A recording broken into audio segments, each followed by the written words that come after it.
Hello, thank you for joining me for this Resilience Marathon session. My name is Leah Szemborski. I'm a counselor with Ascension, Wisconsin EAP, and I'm excited to present this to you today. Before we dig in, I just want to let you know that there are a couple supplemental materials that you're probably going to want for this presentation.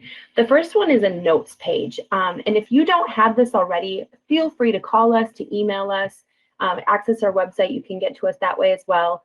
And we're happy to email you this notes page so that as we're going through the session today, you have something that you can follow along with, that you can write your notes, because a lot of this material is not something that we can just tell you the answer. It's something that we're going to give you kind of a roadmap, and you have to figure out how it applies to your life or how you're going to practice this or think about it.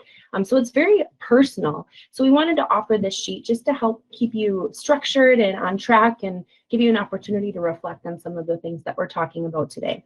The other material is the workbook, which is basically this presentation in a workbook format. So it's nice when this presentation is over if you have that workbook so that you can kind of work through it again at your own pace. And again, if you don't have those supplemental materials, please call us, email us. We're happy to send those out to you today. All right, so let's dig in. Here's a summary of what we're going to be talking about today. Resilience happens when people maintain or recover their sense of integrity and personal well-being in spite of adversity. But you've heard the saying, it's not a sprint, it's a marathon. And though cliche, the principle is true.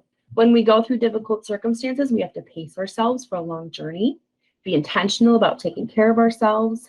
So how does that metaphor translate into the life that we're living today? So that's what we're going to be talking about and exploring. Our objectives are to create awareness around different aspects of your life. A lot of us are going through life on autopilot. We're just waking up, going to work, coming home, making dinner, going to bed, right? We're not really thinking about how we're doing, what's going on around us. So today we're really going to slow down and focus on different aspects of our life and create some awareness around those aspects.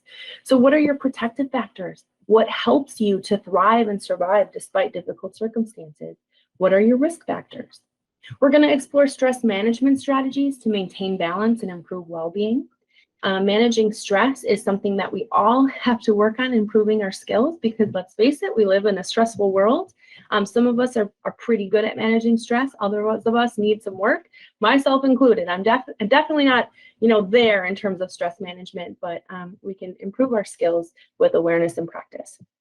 Examine your expectations and determine what's in your control and what isn't. We spend a lot of time spinning our wheels on things that are just outside of our control. So being able to determine, this is something I can control, so I'm going to invest my energy in it. This is something I can't control, so I'm going to let it go or disengage. And then finally, articulate your goals and consider how to live with intentionality and purpose. What keeps you on track? What keeps you fighting? What is that resilience inside of you? So we're calling it the Resilience Marathon, and resilience is really that thing that won't let you quit, right? It could be internal things like your experience, your strength, your hope, that tenacity, you're just not going to give up. And resilience can be things outside of us, our people, our places, our protective factors that encourage us and cheerlead us and say, keep going, don't give up, right? So that's really what we're talking about today, those resilience factors, that thing that won't let us quit. So to start out, we first have to define, what race am I even in? And we're going to be using that marathon metaphor. So we'll pull in some, real marathon information and then translate that into the life that we're living. So what is a marathon? Definition: a long distance running race, usually about 26 miles, or not about, it's very precise, right? 42.195 kilometers. Or a marathon is a long-lasting or difficult task or operation of a specified kind. And that's what we're talking about today. And when we talk about marathon, there's this implication that there's forward motion, or there's action, or there's achievement. And in our life, isn't that true, right? When we're running the marathon of life, we just got to keep going sometimes. So what are you doing here? What race are you in? Did you sign up for this race? Were you thrust in without a choice? And for many of us, there are certain races we're running that we did sign up for, maybe our career path or maybe our family, we chose that. And then there are races we're running that we didn't choose, such as injury, illness, tragedy, things like that. We're thrust in whether we like it or not. So really take a moment to think about what races are you running? And there might be multiple races going on in any given time. So for example, family, advancing your career, raising your family, improving your marriage, getting ahead financially, increasing your faith or spirituality, improving your character, healing from illness or injury. Those are just some examples. Feel free to pause this video at any time if you want to just stop and reflect a little bit longer on any of these questions, because I'm going to be going through them fairly quickly. And again, that workbook can be helpful for you to really take time with this material after we're done with this session today. Goals and agendas. Everyone has an agenda or a goal, whether they realize it or not.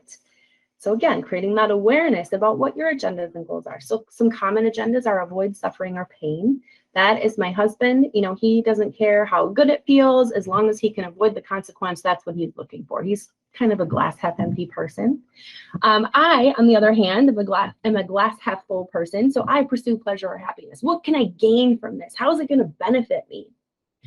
Other goals: improve yourself, grow in character or tenacity or resilience, or impact others, make a difference in the world. And for a lot of people in counseling, I ask people, what is the purpose of your life? And for a lot of people, that making a positive difference or impacting others is their goal.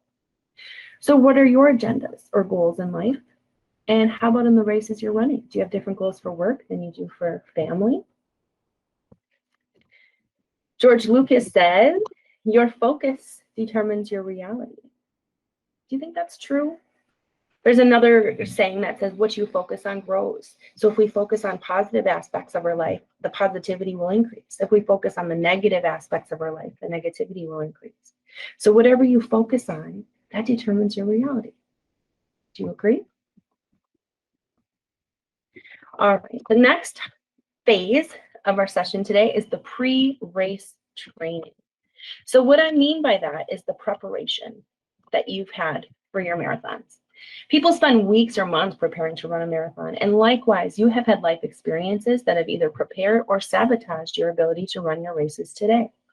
So for example, past successes might be ways that have prepared you for the challenges that you're facing today. Past relationships, maybe you've learned and grown from those. Childhood experiences.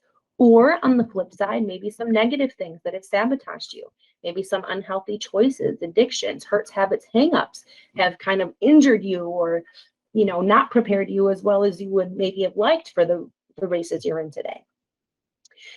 So think for a second, like, what has happened in your past that has either prepared you well for what you're doing today, your experience, strength, or hope, or maybe has harmed you or sabotaged you for the races you're running today? And here's a little strategy on how to do this. Take some time to reflect on these experiences. So the negative things I've lost or lacked and how those experiences have shaped you. So for example, maybe you've lacked caregivers, strong caregivers growing up. You didn't have strong, healthy role models or stable parents. Maybe you've experienced grief, trauma, or violence, and those things have left a mark. Or things I've gained or enjoyed and how those experiences have shaped you. Those might be strong role models or caregivers. Maybe you didn't have strong caregivers, but you had a really great grandparent or neighbor who really took you under their wing. Maybe you've had educational opportunities or job opportunities. Maybe you've enjoyed safety, security. And everybody has intrinsic skills, abilities, and talents that make them uniquely qualified for certain races, for certain life circumstances, because of what you've gone through, because of who you are. You're uniquely qualified for certain things. We'll talk more about that later. Also, maybe faith or spirituality, either in the lack or loss, or the gained or enjoyed, right? Spirituality can be extremely beneficial for people. We know that the research finds that to be true in many areas of health and wellness, but we know not everybody has had a great experience with faith or spirituality. So again, feel free to pause the video if you want to spend more time, or use the workbook afterwards to really reflect on some of these things. These are not simple question that most people can answer in 30 seconds, right? It really takes some reflection and some pondering. Next, we'll talk about your coach or your trainer. So the support you need. A coach won't tell you what you want to hear, but rather what you need to hear. Their job each day is to make you faster, better, and stronger than you were the day before. So who are your coaches? Who speaks into your life? Who tells you the inconvenient truths? Who supports you no matter what?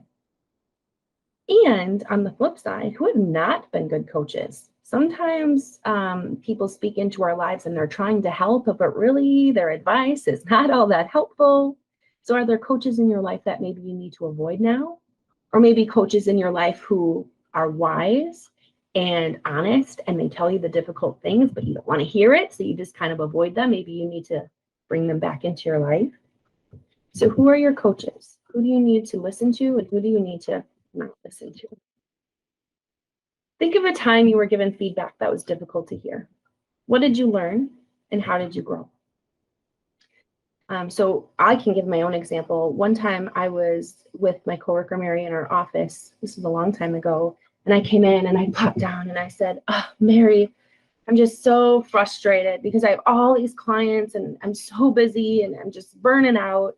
And she looked at me. She must have been having a bad day because this is not typical for Mary. And she said, "You know, you come in here and you complain when you have too many clients. You complain when you don't have enough clients. There's no winning with you." And I was like, "Oh, dare you say that to me," right? I was irritated by that. So I was like, well, you know, I guess I can't talk to you or whatever. I don't know. I left her office. I was upset. Maybe I didn't show it on the outside, but I didn't appreciate that feedback. But then once I sat down and I thought about it, I'm like, I realized that actually was very helpful feedback because I don't know if you've noticed, I tend to dramatize things a little bit, embellish, whatever. And I didn't mean to come across as complaining. I was just dramatizing my day. I have all these clients, right? And if it was coming across as complaining, that's not how I wanted to be perceived at all.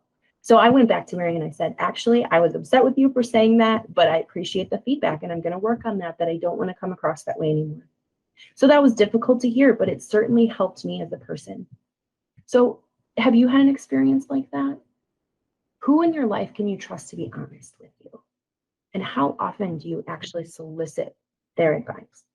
There's an ancient proverb that says, "The way of a fool is right in his own eyes, but a wise man listens to advice." I know some of us like to learn the hard way, and that used to be me. But after too much pain and too much embarrassment, now I go to wise people and I say, here's my circumstance. What do you think I should do? Not that I always take their advice, but at least I'm listening and I'm trying to learn so that I can make the best choice for me.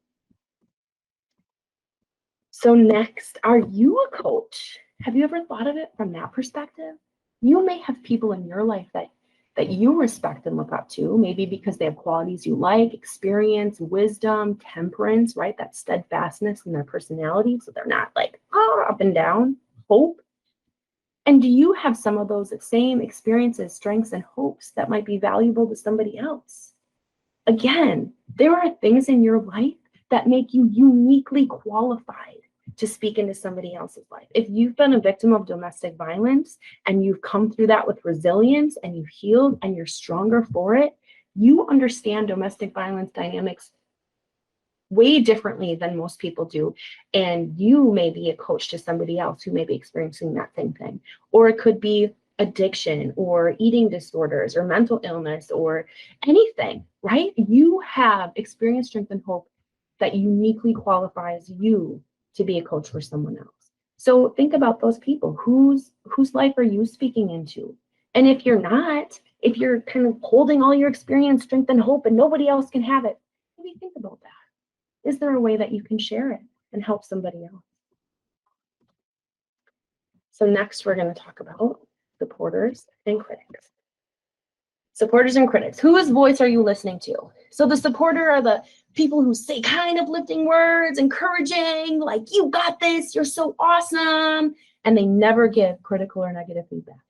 And for me, like I said, I'm a glass half full person. I like the supporters. They make me feel good about myself. I walk away like, yeah, right? But on the other side of the spectrum are the critics.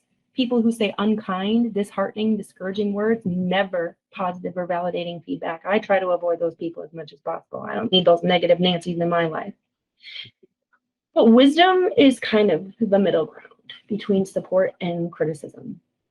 It's the wise and discerning mind that can hold both spectrums in hand as they analyze situations and validate the good and advocate for growth and improvement, and also say, but here are your weaknesses and your vulnerabilities. These are the places you can improve. So what's your tendency? Most people aren't smack dab right in the middle of that wisdom spectrum. Most people, like I said, tend to gear more towards the support or the criticism.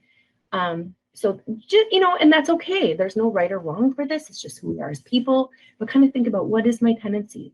And how can I move closer to that wisdom where I can balance the good and the bad? If you think you can or you think you can't, either way, you'll be right. You've heard that before. We also have this thing called confirmation bias, where human beings tend to search for, interpret, favor, and recall information that confirms or supports existing beliefs or values. So I'm going to give you an example.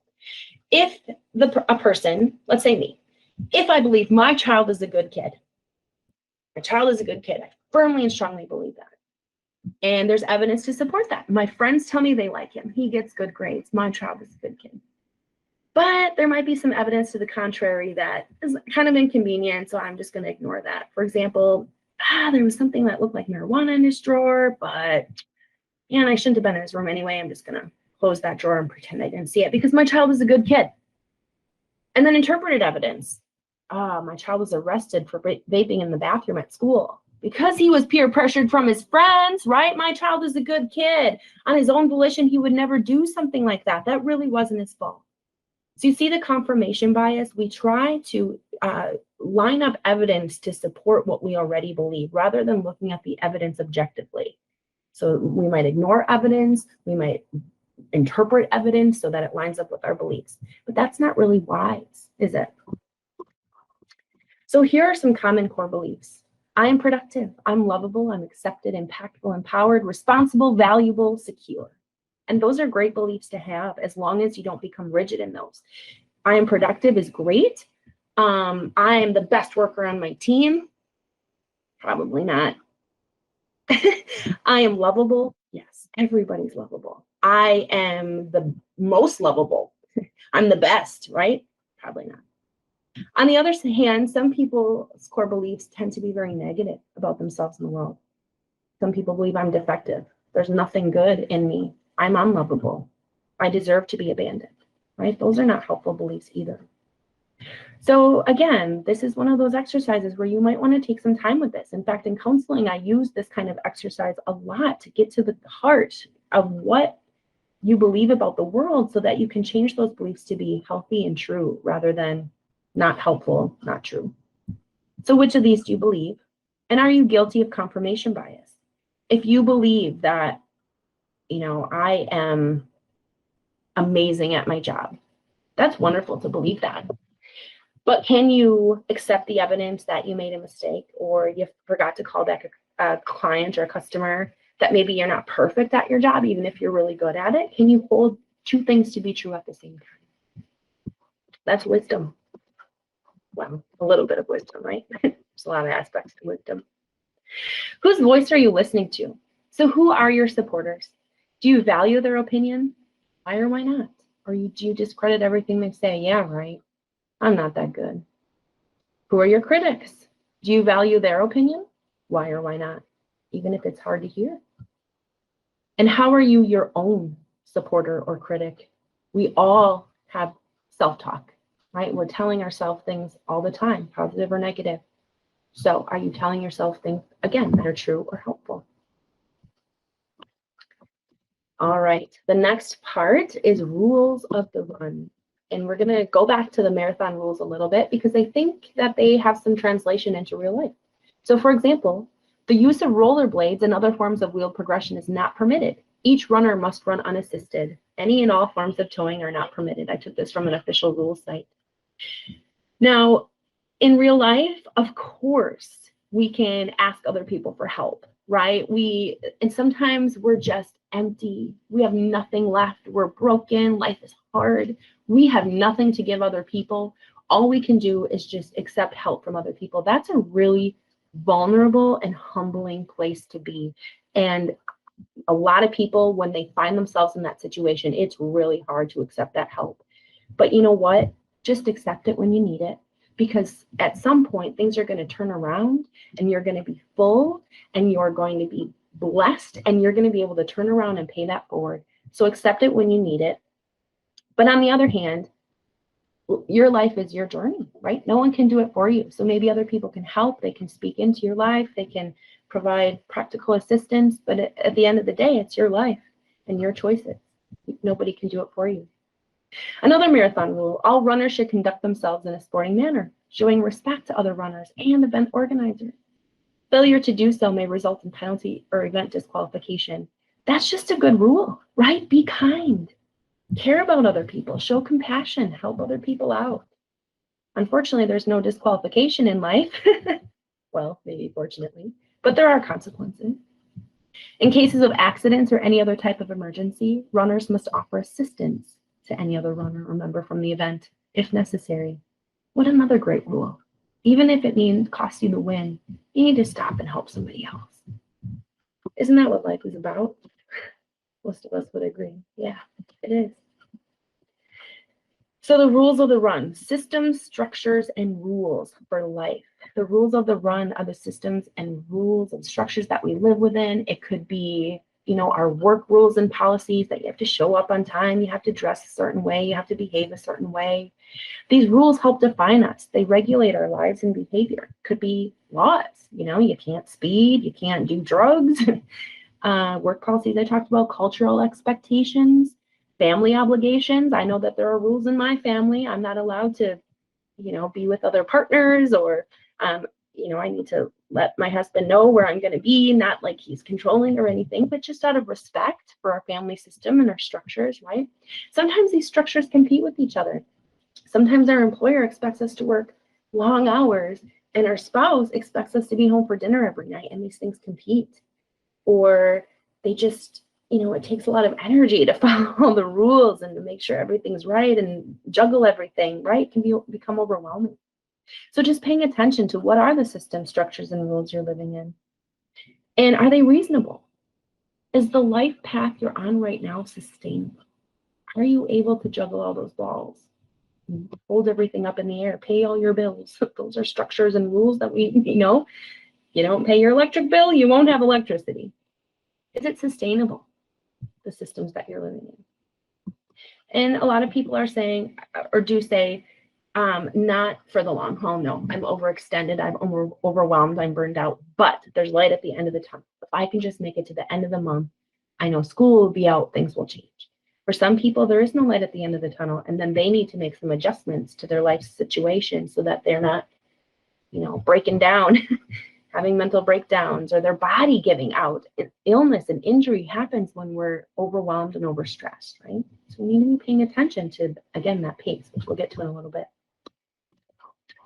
Next, the guideposts. Guideposts keep us on track. In a marathon, every competitor must stay on the course. In life, we stay on course with our personal mission or values. Someone may choose to live life with wisdom, compassion, and integrity. Those values keep them on course. So every decision that comes up, what's the wise thing to do? What's the compassionate thing to do? What's the right thing to do? And if you can answer those, come up with an answer that satisfies those three requirements, it's a good answer, even if it goes against maybe the cultural expectations or, systems and structures and rules. Sometimes we can get carried away by other people's values and other people's expectations. We need to stay true to what's most important to us. Others may choose to keep families' well-being at the forefront of every decision. That keeps them on course. So what are your values, mission, guiding principles? What keeps you on course? What keeps you grounded? What helps you make decisions? If you've never thought of that before, here's a list of values to consider. Of course, I'm not going to read through every single one. Maybe you want to pause the video here and really take some time. Maybe circle the ones that speak to you and whittle the list down to, maybe 3. It's hard to live according to 10 different values, but again, whittle them down to 3: wisdom, compassion, integrity. So these are your guideposts for life. They help you make decisions, and they actually help you to live life with an intentionality and purpose according to what's most important to you, rather than just existing or getting distracted by things that don't matter. What are your values? Next, set your pace. We talked about that a little bit at the beginning. Remember, it's a marathon, not a sprint. Sprinters release dynamic, unreserved energy for maximum velocity. An elite sprinter can only run 6 to 8 seconds max, and then they start slowing down. That's not very long at all. So in a 100-meter race, the runners are already slowing down before they hit the end. But in a marathon, which is 26 miles, you can't sprint. You won't last very long, I guarantee it. Most people finish in 4 to 5 hours. To me, that seems like an eternity. I'm not a runner. How fast could you run a marathon? I'd probably have to walk the whole thing. How long would it take to walk 26 miles? I'm not sure. So sometimes we're excited to start, or maybe we dread the situation and just want to get it over with. So we put out maximum effort up front and quickly burn out. So it's important to be intentional about our pace so that we can persevere to the end. So here's a way to do that. It's called margins. I've never heard of this before, but I really like it, and I've been trying to do it more and more. It's really about creating space in your calendar and in your time, taking breaks, scheduling breaks, anticipating time for breaks. So here's just a really simple example. Let's say this is your Tuesday schedule. Your margin in the morning is morning coffee. You're going to sit, you're going to do a devotion, maybe read the newspaper. That's what my dad did every morning. He'd get up before work, make his coffee, sit down, put his newspaper on the floor, and just spend some time peacefully reading the paper. That was his margin. Then going to work and have your frantic, busy day. There should be a margin at lunchtime, or taking a break during the middle of your workday if you're working a full schedule. And then another margin, I'm calling it driveway moment. For some people, this is their commute to and from work, where they just get to be anything or do anything or say anything in their car, maybe listening to music or silence, or sitting in your driveway before going into work. Before going into your home, just kind of centering yourself, taking some deep breaths, having some moments of peace. And then going in for your family time, right? For me, I have little kids at home, so it's getting stuff ready for tomorrow and making dinner and chores, and it's crazy. There's no margin when it's family time, but then before bed to take another margin, rest and relax.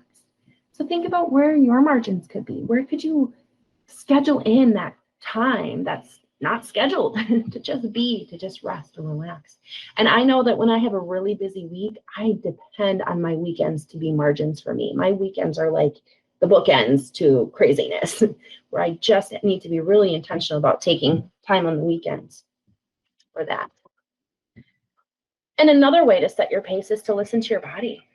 And one strategy is the body scan. So there are many different ways to do body scan. Go on YouTube and type it in. Everything from 3 minutes to 30 minutes, maybe in 3 hours, who knows? But start small. You don't have to be a guru at this right away. Let's just do a quick 30-second one. So get comfortable in your chair, or if you're standing, get comfortable, nice posture, relax muscles. Now, starting at the top of your head, notice places of tension in your head, jaw, neck, and shoulders. Move your attention down your arms, your torso, your back. Shift that attention to your seat, your hips, legs, knees, calves, ankles. Now focus on your feet. Push them hard into the ground and notice the tension it creates. Keep pushing, feel that tension, and release. And notice the relaxation. Now notice areas in your body that feel strong and well. And when experiencing pain or stress, bring your attention to these areas. All right, so did you notice anything in your body through this body scan that you didn't notice before? Maybe you feel hot or cold or hungry, or there's a place of pain in your back or neck. Sometimes when I do this, I realize, I had been feeling pain. I have a chronic SI joint issue. And sometimes when I do this body scan, I'm like, that feels good today, right? Those are happy realizations. And then that last point, when experiencing pain or stress, bring your attention to the areas that feel strong and well. Because remember, what you focus on grows.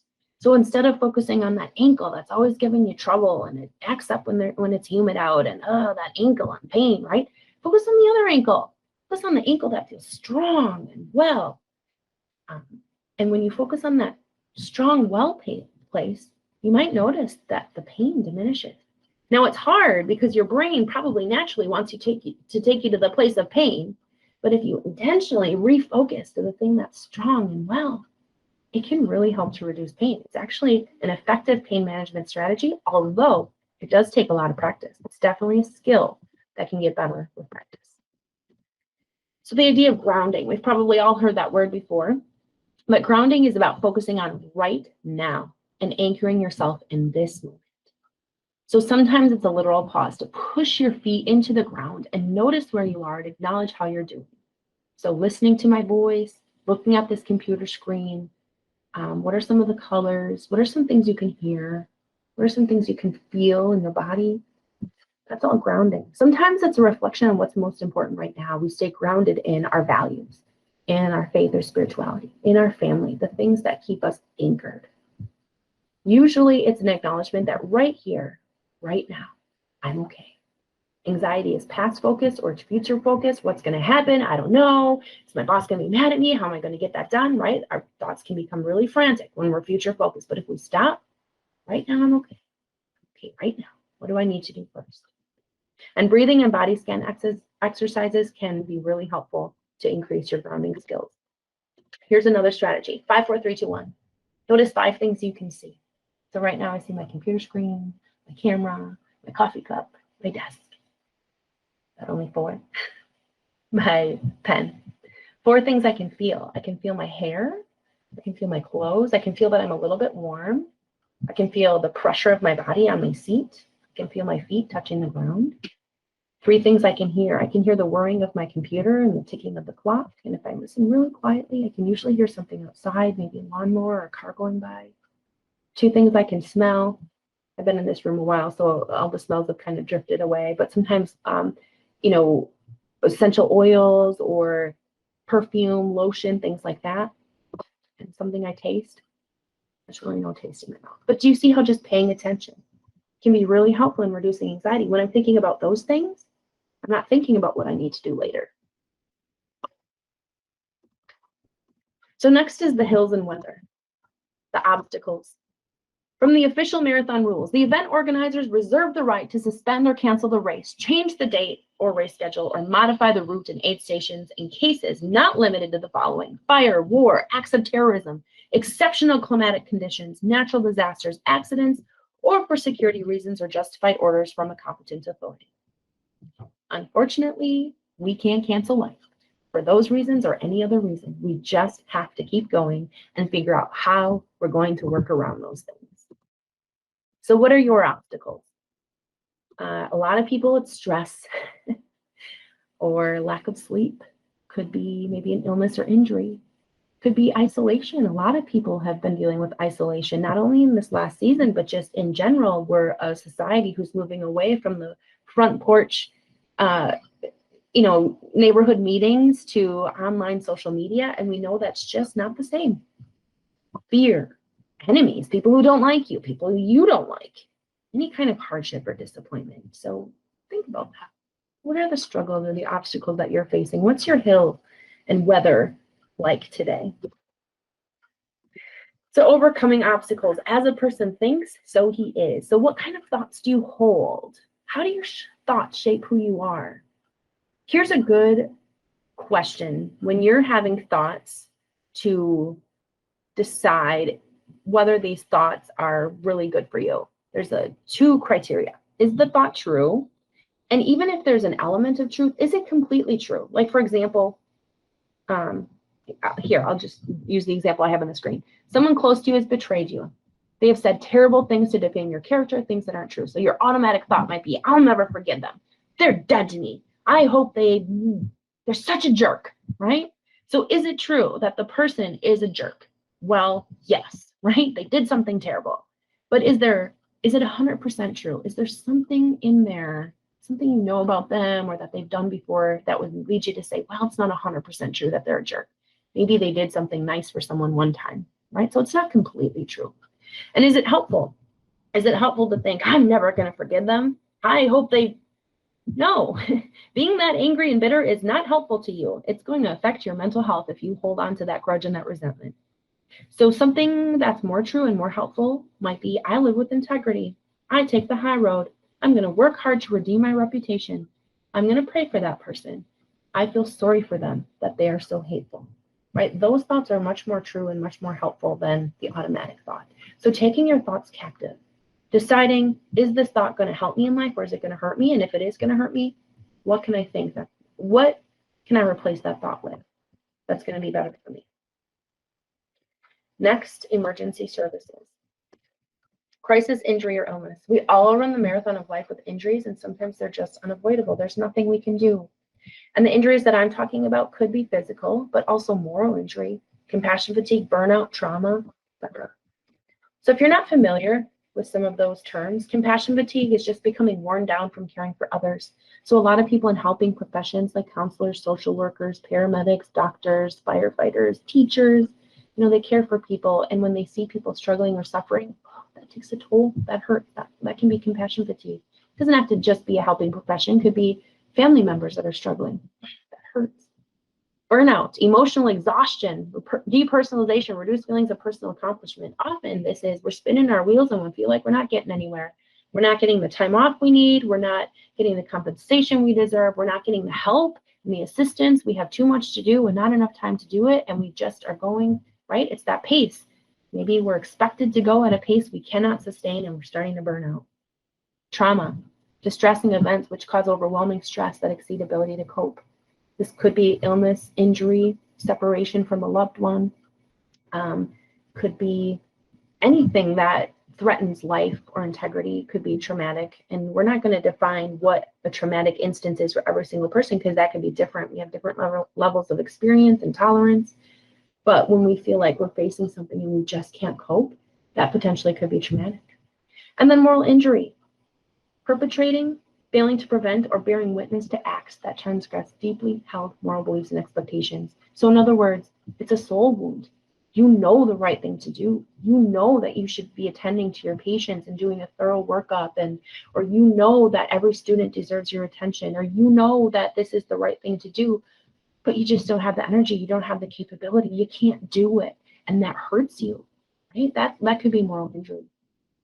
So these are some of the illnesses or injuries that people, they live life with it, whether they like it or not, right? And I don't know anybody who would like it. But the hope and healing, the emergency services, they're there to help us. So what offers hope and healing for the injuries you've sustained?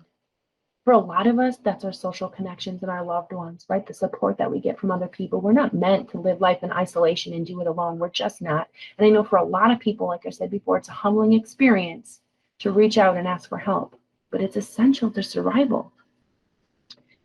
For a lot of people, it's faith and spirituality, knowing that there's something good out there, or that we're, even though it doesn't feel like we're making a difference, just trusting that we are and that there is a greater purpose.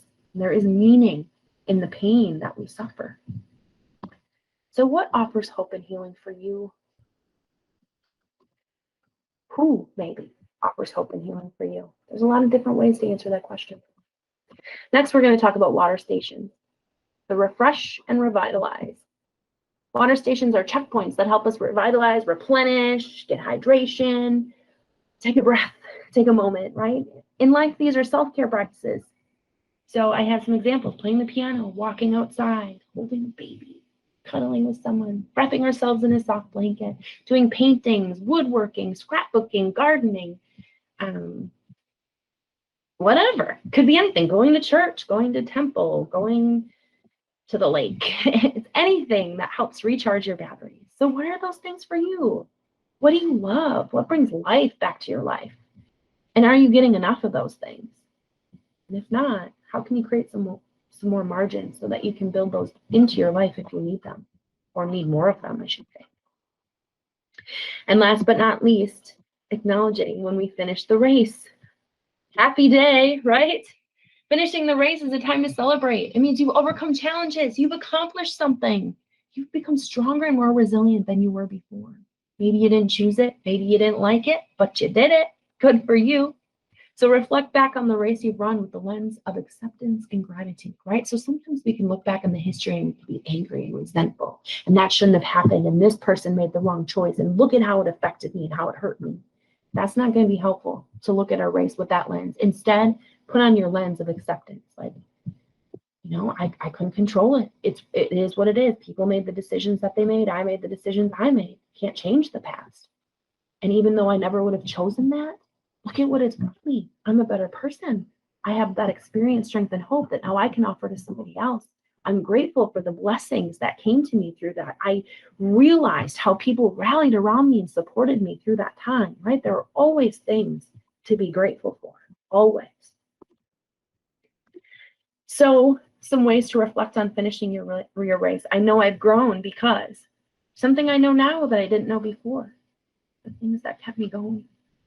I'm better prepared to help others. What are those for you? How has this race shaped you and changed you? Napoleon Hill is an American author, and he said, victory is always possible for the person who refuses to stop fighting. And that's how I live my life every day. I see myself as a warrior. I'm out there to do battle with evil, with darkness, right? I am out there to bring light and hope.